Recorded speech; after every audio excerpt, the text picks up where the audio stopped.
Thank you.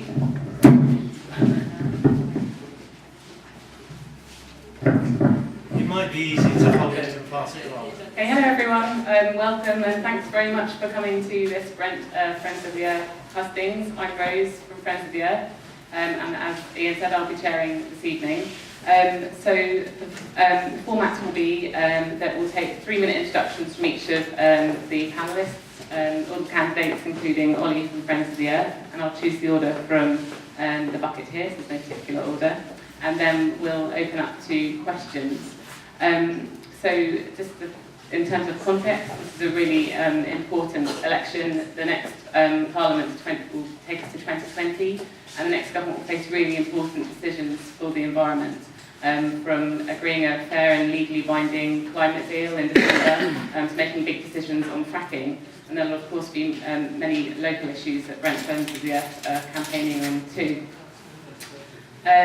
So just in terms of the toilets are here and the fire exits at the back in terms of groundkeeping. And so, and if we could also keep questions, ask questions as short as possible to let as many people as possible have their opportunity to ask a question.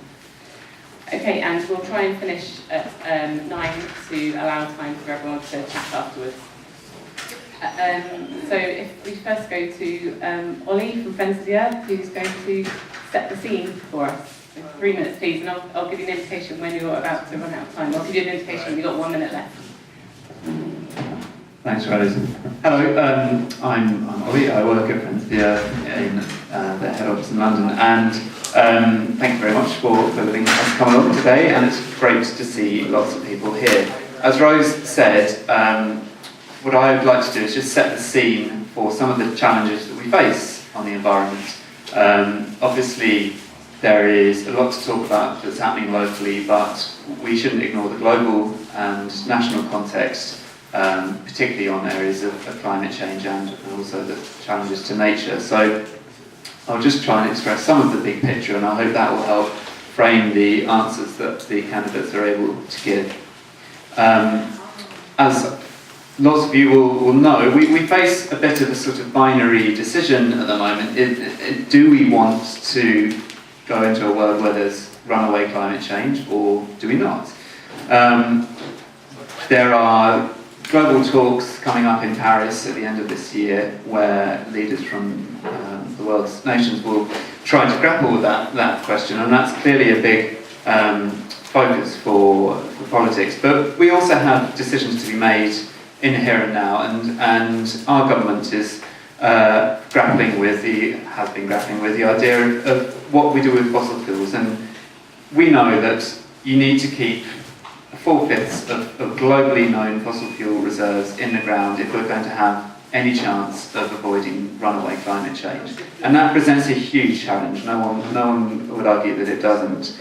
But on current trends, we are going to be using up that budget, if you like, that 1/5 of fossil fuels. We're going to use that up in the next 15 years, when actually that's our entire budget for 100 years.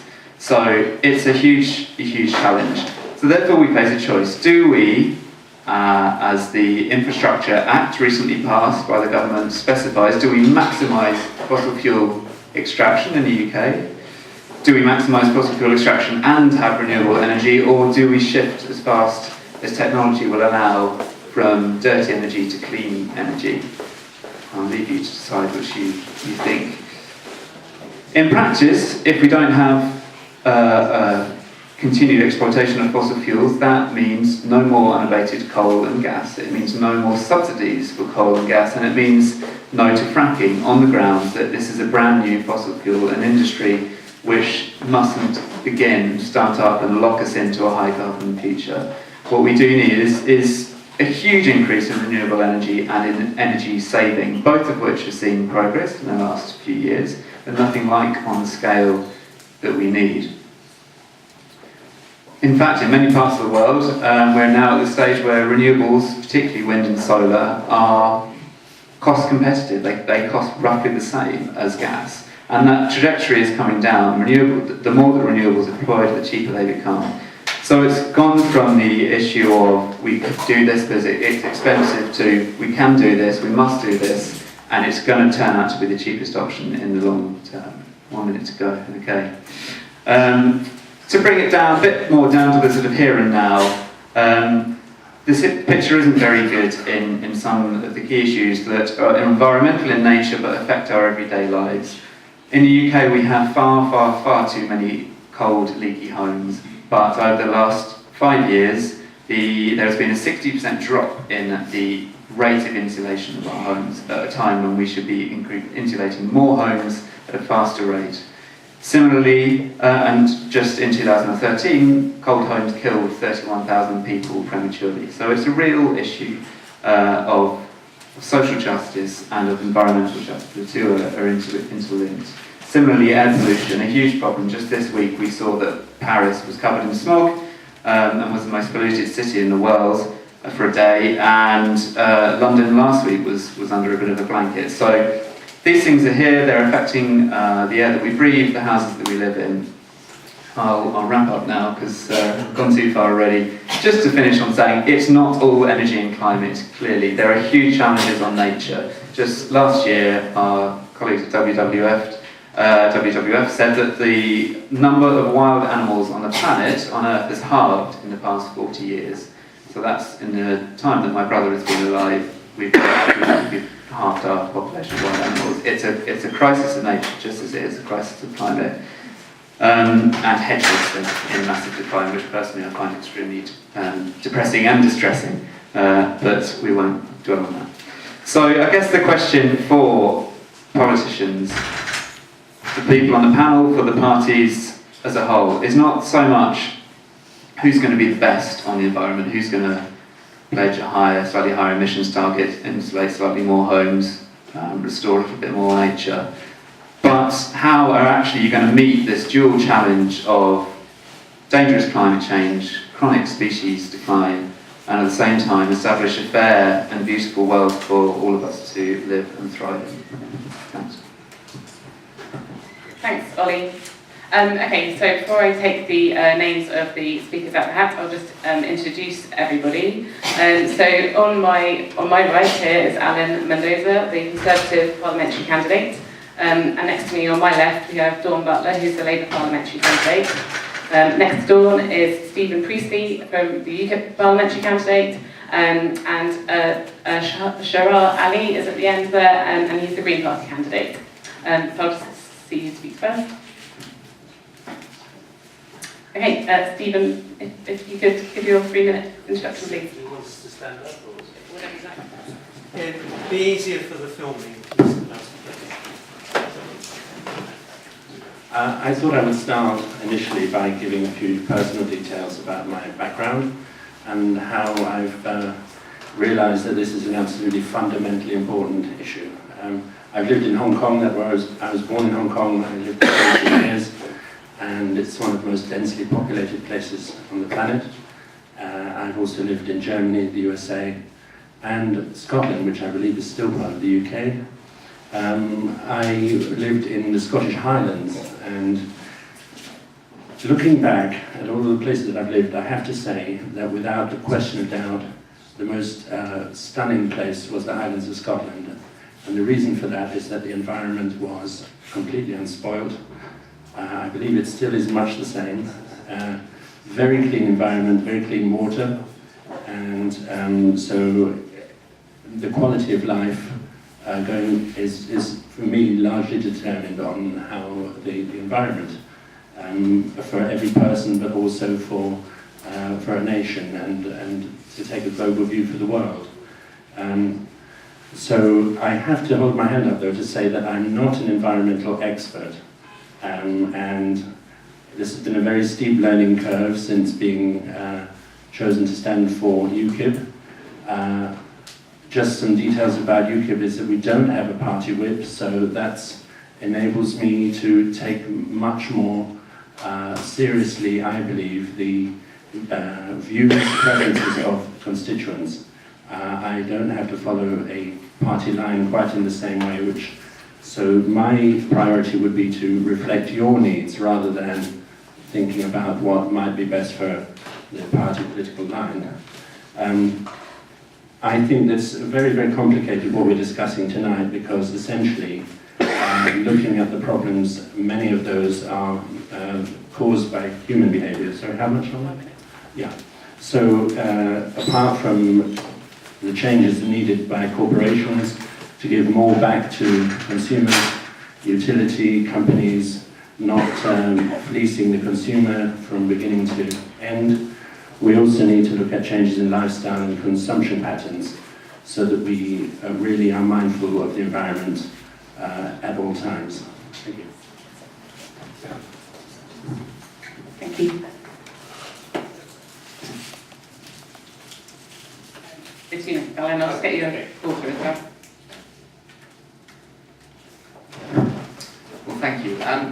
So I'm Ollie Mendoza, I'm the Conservative candidate for Brent Central. I think I want to thank Ollie for having framed the debate in the terms he did, because it is clear that there are lots of local issues to be discussed, and of course we're delighted to engage in those, whether we're talking about obviously the fracking debate locally, if we're talking about development in terms of Brent Cross, other areas like that. We're looking at what happened recently in the budget and how that may impact upon in the national budget, but also the local Brent budget, how that may impact on environmental concerns. But I think it's also right for us to look at the bigger picture. I mean, the national policy, obviously, on things like carbon reduction, what we might indeed have in terms of deals internationally. And I think what I'd hope we'll have tonight is a mature debate. I think all of us care about the environment here. I think all the candidates clearly do. It would be incredible if there was a politician or indeed a person who didn't care about the environment in which they lived in and wanted to make it better. But I would like it'd be interesting if we could come up with some ideas ourselves here tonight as to how we might tackle some of those bigger changes. And again, the question of how we get our power in this country, how we get our energy, how we manage a mix of resources. Those are the key questions, I think, of our times. I mean, I'll nail my colours to the mast. I'm a big fan of moving as quickly as possible to renewable sources. I'm a big fan of investing in technology, and I'm pleased to see that the government has, for the last 5 years, done that. It has looked at spending money in this way. I want to see more of it, though. I think we do want to move more towards the renewable side of things for two reasons. Firstly, we know it's better for the environment. It helps us, obviously, meet our targets, and we know the targets are tough. They're only going to get tougher, and as has already been said, if we do front-load our expenditure, our budgets at the start, we're going to have an even bigger task to get there for the rest of the century. And these are big goals. We are going to need international cooperation. But I think we want to get to that renewable stage. We also, from the point of view of energy security, it stands to reason that in an increasingly troubled world, you've seen what's going on in the Middle East, you've seen what's happening in Russia. These are problematic times for the traditional sources of energy provision in the world. It'd be much better, I think, for us if we weren't dependent on others for our energy. And again, renewables offer the best and the safest and the cleanest way to get that. So I'm hoping we'll engage in some of these questions. I'm hoping, if you haven't asked those questions, I hope you will in the course of these hustings. And certainly, I intend to be a staunch advocate for renewable energy and indeed for the environment should I be elected. But thank you very much. Thank you.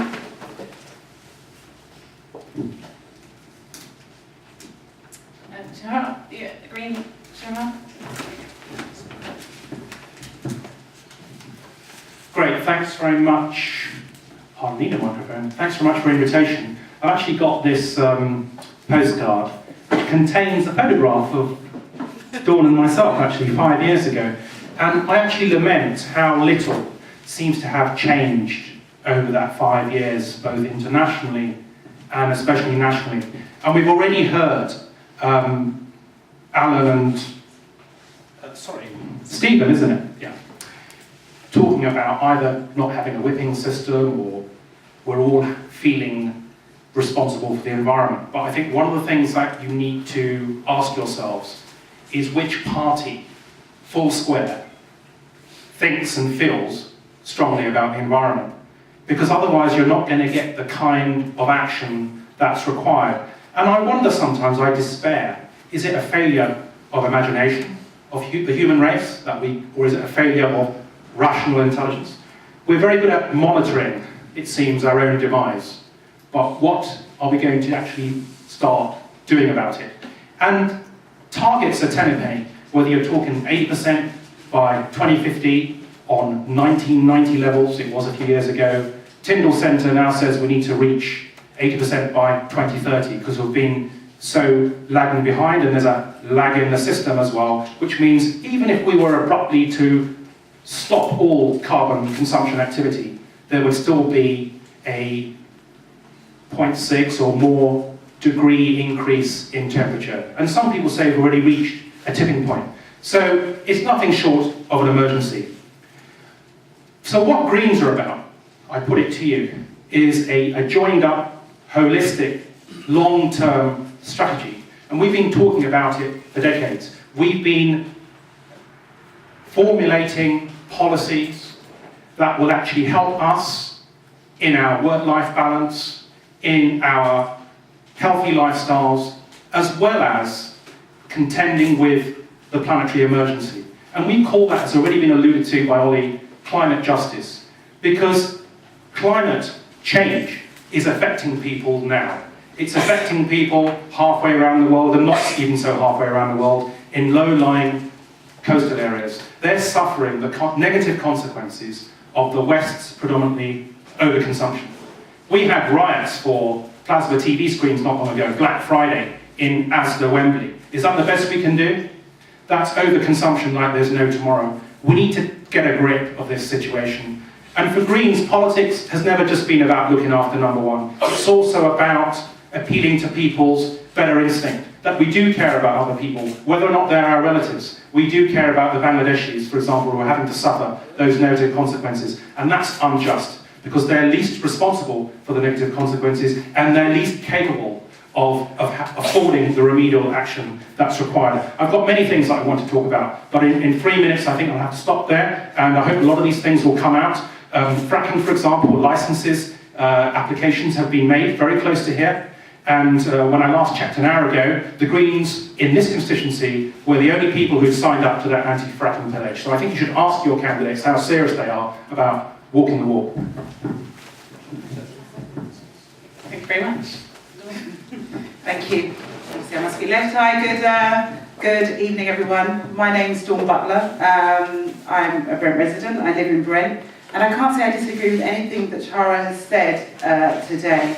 And in fact, in regards to signing the Green Pledge, I actually signed it yesterday. So I can say that I signed that yesterday.